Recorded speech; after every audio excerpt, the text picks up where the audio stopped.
Well, good day there. Try and save some of my viewers a little bit of time because this might be a long one. But if you are used to starting your campfires in the wilderness with a naked flame, say one produced by a butane lighter or a match, then this video is not really for you, because today we are going to discuss the finer points of starting a Tinder bundle with a spark, specifically a homemade DIY Tinder bundle called the Suesville Fireball.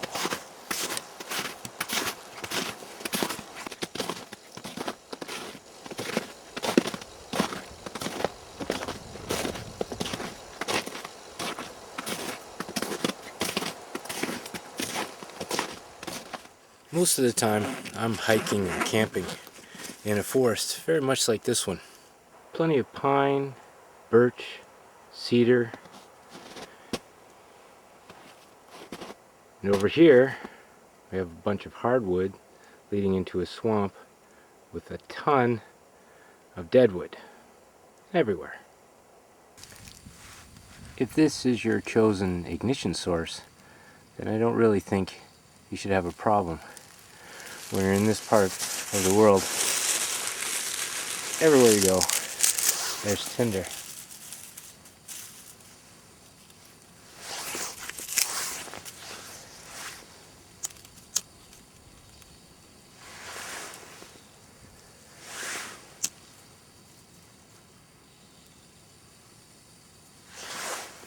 It's fairly easy to light.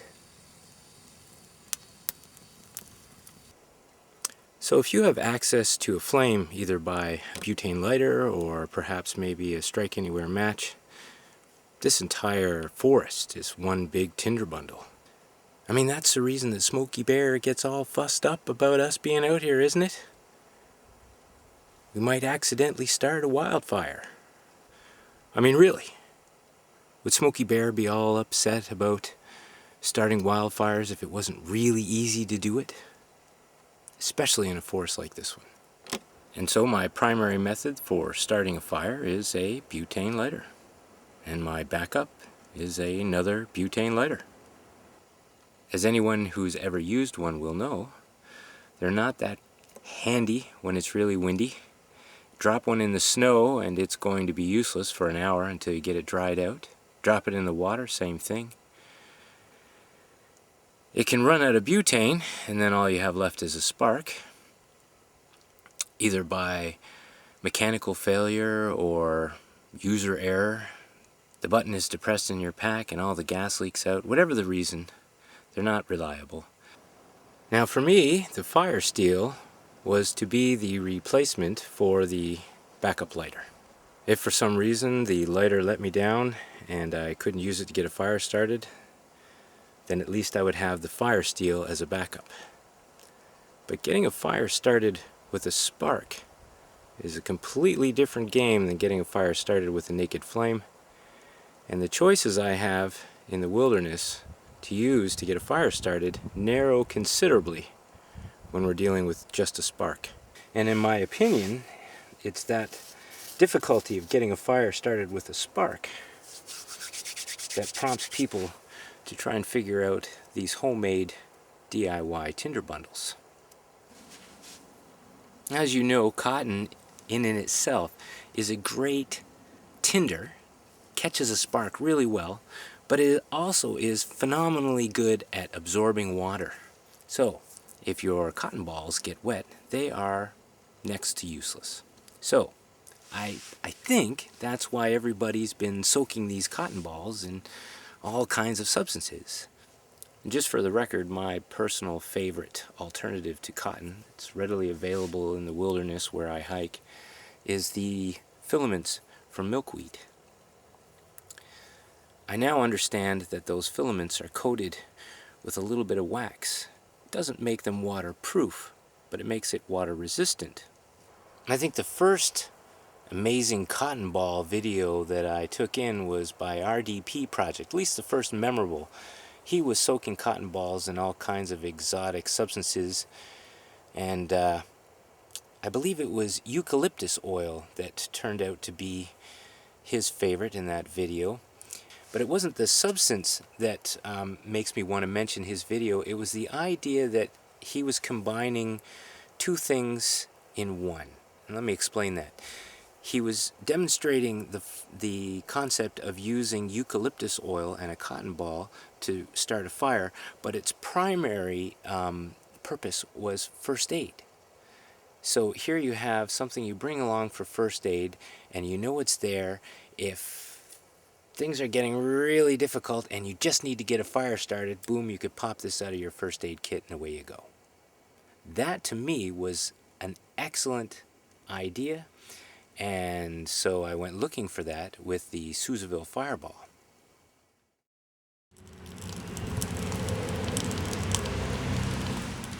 And we are out, and ooh, no boil.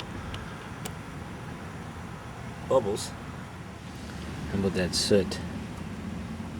Oh. So, if you're going to use this to cook, my advice is emergency only. Trust me, if you haven't done it, it is a huge mess.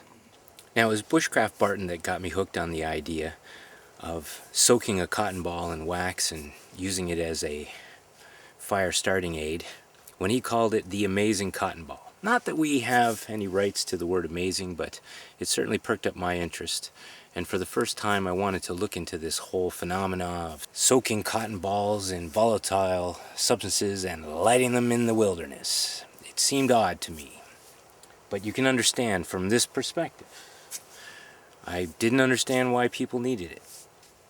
So, full disclosure, I jumped on the bandwagon. I started making paraffin-soaked cotton balls, and since the idea was introduced to me, BushcraftBarton, I've always carried around my own version of the amazing cotton ball. In my case, I figured out right away that you had to completely soak the cotton ball in wax for it to be considered waterproof.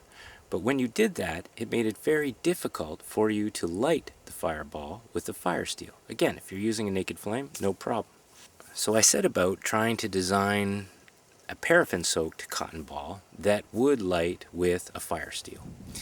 And the bottom line is you have to leave some raw cotton in order to catch that spark. And in my case, I had to leave some raw cotton and include a wick that I was making out of jute twine soaked in wax in order to have enough flame to melt the paraffin to keep the fireball going. Once it was going, it was amazing. Truly amazing. Now, because there is raw cotton involved, I said it's water resistant, not waterproof.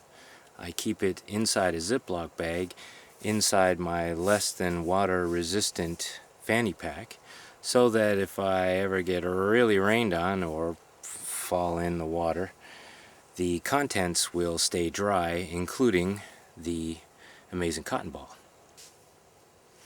Now, if you're worried that this is going to be some fluffy review of the Souzaville Amazing Fireball, that's where you would be wrong. You see, I purchased these fireballs with a soft spot to settle in my own mind anyway if this gel wax is all the great things that people say it is. But there are some claims being made here. The world's best DIY fire starter. World's best. Considering I had worked on this for a little while, this had to be investigated. So even before I get out here, I put the fireball through a series of tests. First one to see if it floats, and it floats. So then we left it in the water for an hour to see if the raw cotton inside would soak up any of the water. And right there is a Souzaville Fireball. Oops. And it has been soaking in the water for exactly an hour.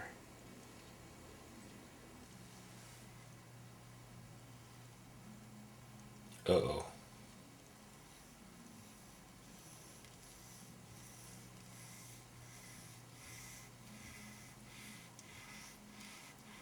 That can't be good.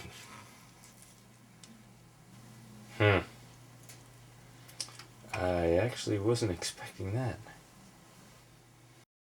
So, that meant a quick private message off to Sousville to say, hey, did you know that these things aren't waterproof? And to my surprise, he was already coming up with the pierogi and the ravioli. And he would send me out a couple to test out to see if they were truly waterproof. And they arrived, and so I had an opportunity to test out all three. The fireball, the pierogi, and the ravioli in some pretty nasty conditions. This is a perfect test now. We've got a bit of snow, a little snow shower. Now that's the original Sousville fireball, and it's actually been outside here now for 3 days, and it's getting snowed on. And the ravioli and the pierogi arrived today, so we're getting them out here in the snow and let them soak up a little bit of those melting flakes, and we'll test them out later on.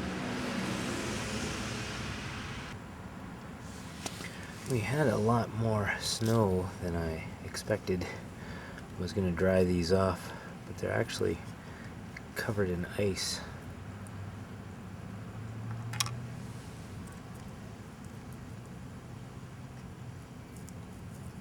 As you can see.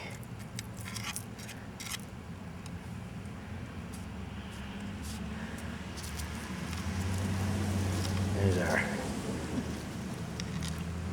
original Sousville fireball, crusted in snow and ice. Okay, we'll do the fireball first. I'm not real hopeful this is going to work, simply because it's been sitting out for a couple of days. It rained and then the snow. Oh, wait a minute. Look at that. Dry cotton. I believe this is going to light. Look at that. No prob.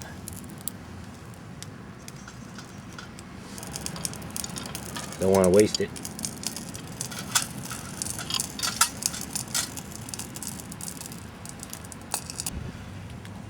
I think we could just stop right there, but we've got these other two.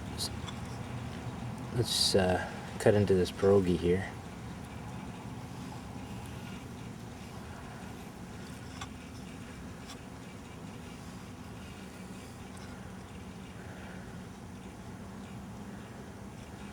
And cotton's dry, but there's not a lot of it.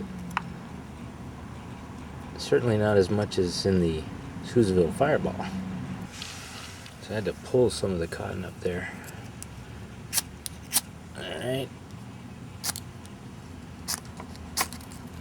Oh yeah, no problem.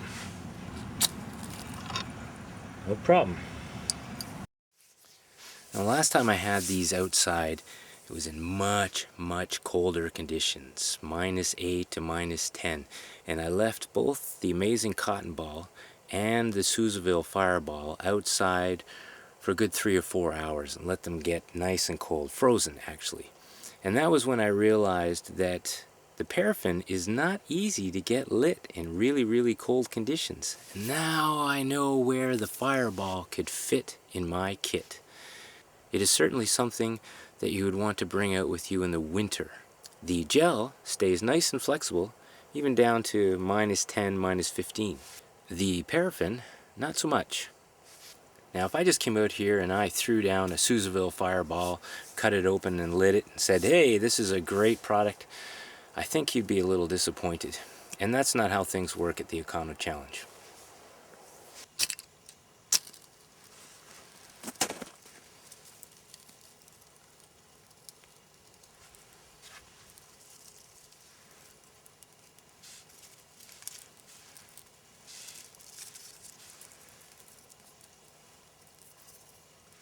Pretty simple.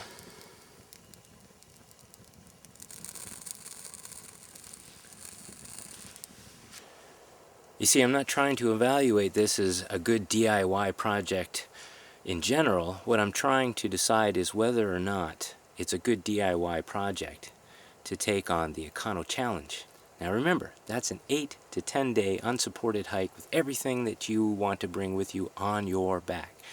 So with that in mind, we put the Sousaville Fireball through a few tests. When it's getting late and you're getting cold and you're hungry and you're running out of light and you played around with your various other options to get a fire started, and you're at that moment when you just need to get a fire started, that's where this product fits in perfect. So if you want to get your own Sousaville Fireballs, go to the Sousaville channel and we'll put a link down below. Send them a personal message and ask for the Fireball, or perhaps the pierogi, or maybe even the ravioli. I don't know, maybe you're a scuba diver. You need to carry your Tinder with you at all times. So yeah, definitely wax-soaked cotton balls in the summertime and gel-waxed Sousaville Fireballs for the winter. Perfect. Available from the Sousaville channel. Oh yeah, and I forgot to mention from earlier that orange Bic lighter I dropped in the snow that didn't work. Except for the wind, we're back in action. We'll just watch that a little bit before you go. But if anybody's still here, I'd like to say thanks for watching.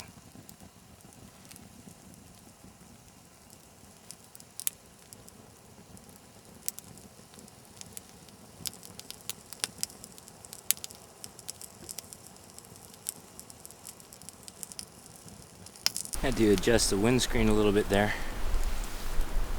Try and keep that flame right underneath my pot. Of course, we don't just run out into the wilderness and try this. We've already tested this out at home.